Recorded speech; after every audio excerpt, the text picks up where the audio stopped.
आर्यगढ़ नाम का एक प्रसिद्ध राज्य था। वहाँ के राजा वीरेंद्र सिंह अपनी बहादुरी और न्यायप्रिय के लिए पूरे राज्य में प्रसिद्ध थे। उनकी रानी का नाम था देवयानी। बेहद सुंदर, दयालु और बुद्धिमान थी। प्रजा उन्हें माँ का सम्मान मानती थी। राजा और रानी का जीवन बहुत सुखी था, लेकिन एक दुख हमेशा उनके दिल में रहता था। शादी के 10 साल बाद भी उन्हें संतान सुख नहीं मिला था। हर मंदिर में पूजा हुई, हर साधु संत का आशीर्वाद लिया गया। आखिरकार एक दिन राजमहल में खुशियाँ की घंटियाँ बज उठी। रानी देवयानी गर्भवती थी। पूरा राज खुशी से झूम उठा। महल में उत्सव होने लगे, गरीब में दान बांटा गया। राजा वीरेंद्र इतने खुश थे कि उन्हें 7 दिनों तक पूरे राज्य में दीप जलाने का आदेश दिया। लेकिन उसी खुशी के बीच एक ऐसा रहस्य छिपा था जो पूरे राज्य की किस्मत बदलने वाला था। एक रात राजमहल में एक बूढ़ा साधु आया। उसकी आँख में आग की तरह चमक रही थी। उसने राजा से अकेले में बात करने की इच्छा जताई। राजा उसे अपने निजी कक्ष में ले गए। साधु ने गंभीर आवाज में कहा, राजा, तुम्हारे घर जन्म लेने वाला बालक साधारण नहीं होगा। उसके जन्म के साथ एक भयंकर विनाश भी जुड़ा हुआ है। राजा चौंक पड़े। कैसा विनाश? साधु बोला, यदि यह बालक महल में जन्म लेगा तो पूरे राज्य में खून की नदियाँ बहेगी, तुम्हारे सिंहासन छिन जाएंगे और तुम्हारी मृत्यु भी हो सकती है बालक के कारण। राजा के पैरों तले जमीन खिसक गई। इस संकट से बचने का उपाय क्या है? राजा ने घबराकर पूछा। साधु कुछ क्षण शांत रह कर बोला, रानी को राज्य से दूर भेज दो। बालक का जन्म जंगल में होगा, तभी राज्य सुरक्षित रहेगा। इतना कहकर साधु गायब हो गया। राजा पूरी रात सो नहीं पाया। एक तरफ उसका प्यार था, दूसरी तरफ पूरा राज्य। कई दिनों तक राजा अंदर ही अंदर घुटते रहे। वे रानी को बहुत प्रेम करते थे, लेकिन धीरे धीरे डर के उसके दिल पर कब्जा कर लिया। डर।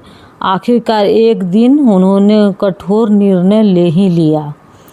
अगली सुबह महल में खबर फैल गई कि रानी देवयानी को कुछ समय के लिए जंगल के आश्रम में भेजा जा रहा है। रानी हैरान थी। उन्होंने राजा से पूछा, स्वामी, अचानक ऐसा निर्णय क्यों?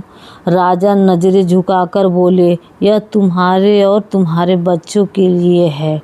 रानी को कुछ समझ नहीं आया, लेकिन उन्होंने पति पर विश्वास किया। जब रानी महल छोड़ रही थी तो उनकी आंख में आंसू थे। उन्हें ऐसा लग रहा था जैसे कोई अनहोनी होने वाली है। पूरे राज्य की जनता रो रही थी। सब सोच रहे थे कि इतनी अच्छी रानी को आखिर जंगल क्यों भेजा जा रहा है। घने जंगल के बीच एक छोटा सा आश्रम था। वहीं रानी ने रहना शुरू किया। धीरे धीरे समय बीतने लगा, लेकिन जंगल का जीवन आसान नहीं था। एक समय जो रानी सोने के महल में रहती थी, अब मिट्टी के फर्श पर सोती थी। जो दासी हर समय सेवा में रहती थी, अब उन्हें खुद लकड़ियाँ लानी पड़ती थी। लेकिन रानी ने कभी शिकायत नहीं की। उन्हें मन ही सिर्फ एक सवाल था, राजा ने ऐसा क्यों किया? कुछ महीने बाद एक भयंकर तूफानी रात आई। आसमान में बिजली चमक रही थी। जंगल में जानवरों की डरावनी आवाज़ गूंज रही थी। उसी रात रानी को प्रसव पीड़ा शुरू हुई। आश्रम की वृद्ध साध्वी उनकी मदद कर रही थी। घंटों दर्द सहने के बाद आखिरकार एक सुंदर बालक का जन्म हुआ। लेकिन जैसे ही बच्चे ने पहली बार रोना शुरू किया, पूरा जंगल कांप उठा। आकाश में तेज बिजली चमकी, पेड़ हवा में झूमने लगी और उसी समय दूर महल में राजा वीरेंद्र अचानक बेहोश होकर गिर पड़े। राजवैद्य घबरा गए। उन्हें समझ नहीं आ रहा था कि अचानक राजा के साथ क्या हुआ। इधर जंगल में साध्वी उसी बच्चों को देखकर डर गई।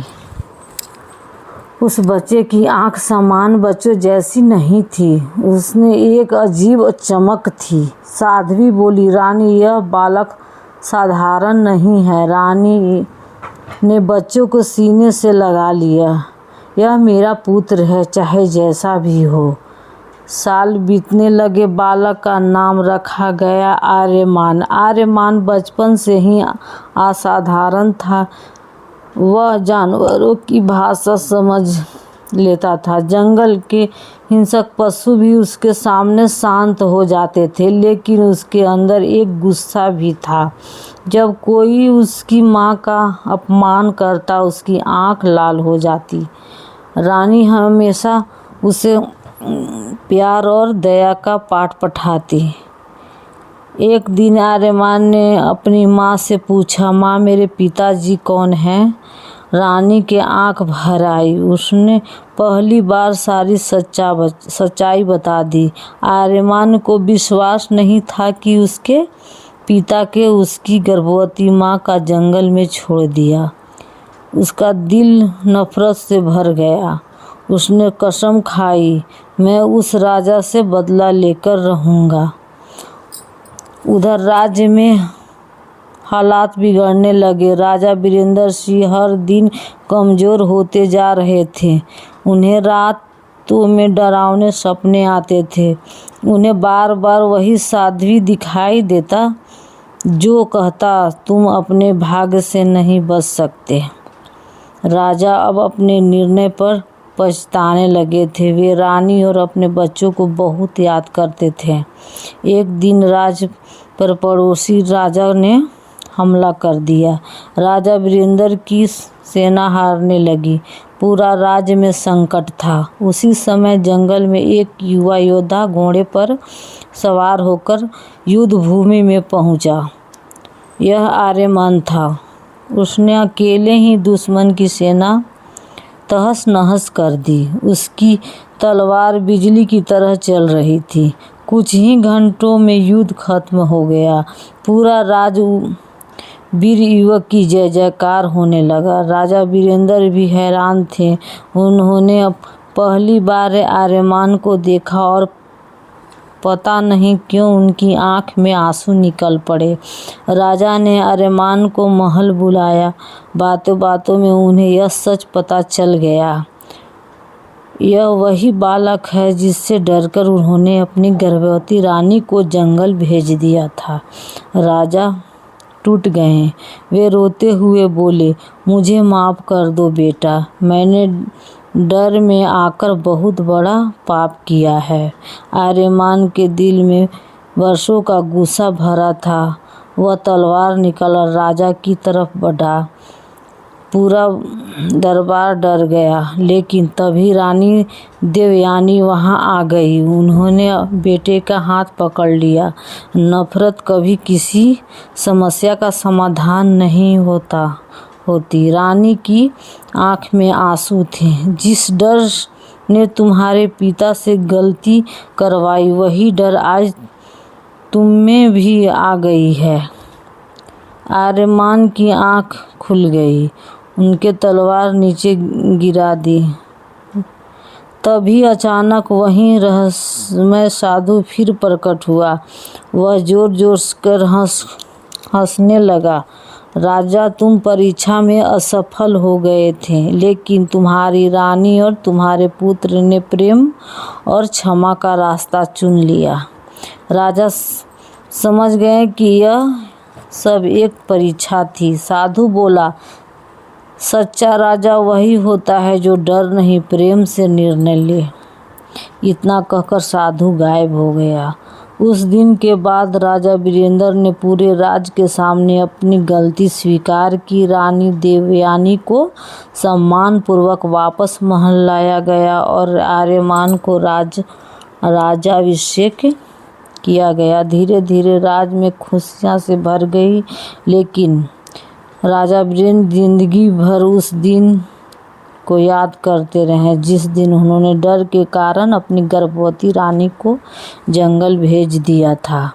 तो दोस्तों, इस कहानी से हमें यह सीख मिलती है कि डर इंसान से सबसे बड़ी गलतियां करवाता है, लेकिन प्रेम, क्षमा और विश्वास हर अंधकार को मिटा सकता है। इस कहानी अच्छा लगे तो लाइक सब्सक्राइब जरूर करिए। धन्यवाद।